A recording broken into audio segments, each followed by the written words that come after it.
I ask this. Has any of those who easily attack the men and women of the Border Patrol ICE, you ever walked up to one and thanked one for serving their nation? Have you ever walked up to one and thanked them for putting their lives on the line every day for this country?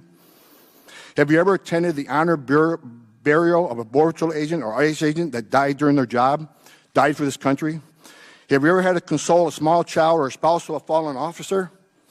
I have, too many times. Critics of ICE often portray agents as villains, but they are law enforcement officers, just like police. Sir, my statement's going to take about 6 minutes. I appreciate leeway since other panel members had up to 7 minutes. All right, go for it. Chairman Cummings, Ranking Member Jordan, and members of the committee, it is a privilege to appear before you today, and thank you for this invitation. I have spent 34 years enforcing immigration laws. I started my career in 1984 as a Border Patrol agent, then as a special agent, and climbed the ranks one step at a time to become the acting ICE director. I have conducted and oversaw criminal investigations in the gentleman will suspend for just a moment. We're not allowed to have graphic poster displays during testimony of witnesses. Okay, thank you.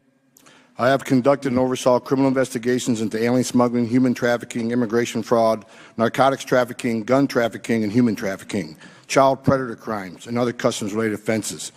As the Executive Associate Director of ICE, I oversaw all interior enforcement operations to include arrests, detention, and removal of those illegally in the United States in order removed by an immigration judge. Forgive me, Mr. Homan. The gentleman will suspend. Officer, the people who are doing that are allowed to stay if they agree not to do any more poster demonstrations. So just let them know that, and they can quietly be readmitted. Very good. Mr. Homan, your time will be compensated for. Thanks. I retired on January 27, 2017, was asked on that same day to postpone my retirement and serve as the acting director of ICE by the President of the United States. It was a great honor. I stayed and served for another year and a half to my second retirement on June 30th, 2018. With more than 3 decades of immigration enforcement experience, I'm extremely concerned about the growing risk to our nation's public safety, security, rule of law, and that is all due to illegal immigration. ICE is a law enforcement agency doing an essential job, and the United States has every right and responsibility to secure its borders and enforce its immigration laws. What is happening on our southern border is unprecedented in several ways. The composition of those entering illegally is unprecedented because 70% of those are either family units or unaccompanied children. It is also unprecedented that a majority of those crossing are abusing the asylum laws and making fraudulent claims of asylum and are exploiting the loopholes that Congress has refused to close. Also unprecedented is the attack and vilification of the American patriots that serve this nation as Border Patrol agents, ICE officers, and agents. The biggest problem involves the unwillingness of Congress to address the loopholes that are causing this crisis. I and many others have spent the last 2 years saying what needs to be done not only to protect our borders, enforce the law in a meaningful way, but to also save lives. However, those calls for action have fallen on deaf ears because there's no more interest in fixing this problem. It's about open borders agenda, resisting our president, more interest in that than securing our border. Let's be clear, this isn't about being anti-immigrant. There's a stark difference between legal immigration and illegal entry.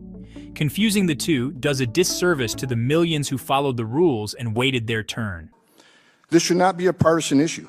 I don't care if you're Republican or Democrat, you should want to secure our border. There's no downside on having a secure border. There is no downside on having less illegal immigration. There is no downside on less illegal drugs coming in this country. There is no downside in stopping the bankroll and criminal cartels in Mexico that smuggle both people and drugs.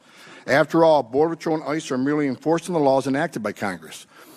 The past few weeks, the attacks on the Border Patrol have swelled. The media and some in Congress want to say that those in the Border Patrol custody are mistreated. The holding facilities are overcrowded and there are not enough showers. The DHS Inspector General also said the facilities were overcrowded, which in turn affects the quality of care within the facility. However, this should be no surprise to anyone.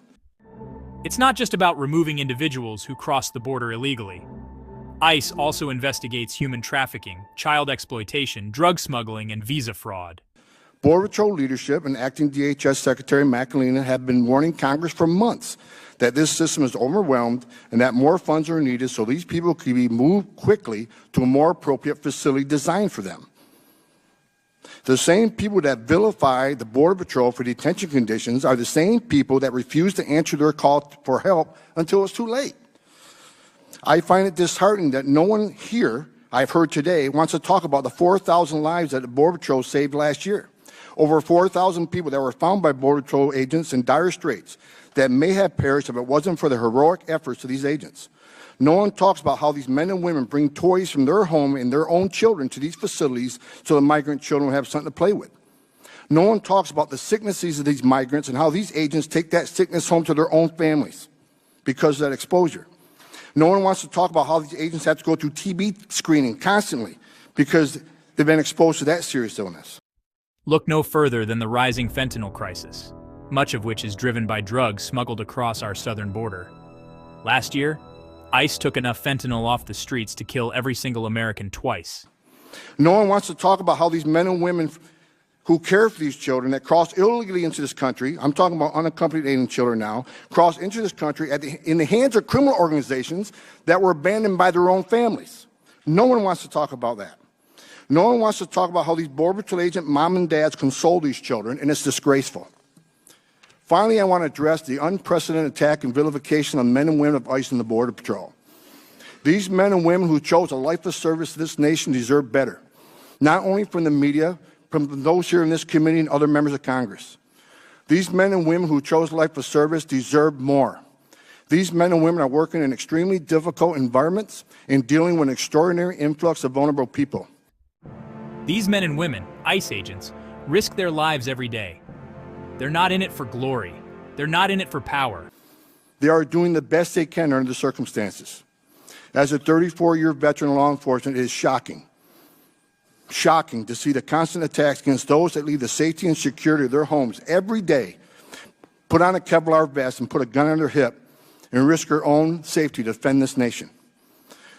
Those that attack the professional integrity of those that serve and blatantly throw unsubstantiated allegations against these men and women with zero evidence of guilt are wrong and should be ashamed. Most of these allegations will be found to be untrue after extensive investigation, but it's too late when that happens because the damage has been done. The agency has been tarnished in the spirit of the men and women that serve are many times broken, their morale is at an all-time low.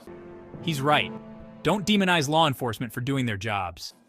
They have to wake up every day and see news reports and comments from representatives in Congress that they're Nazis, white supremacists, that they operate concentration camps, that they knowingly abuse women and children. Those that make those outrageous statements believe that once you decide to carry an ICE badge or a Border Patrol badge, that you lose all sense of humanity. They think that no longer these people have a heart or they care about other people.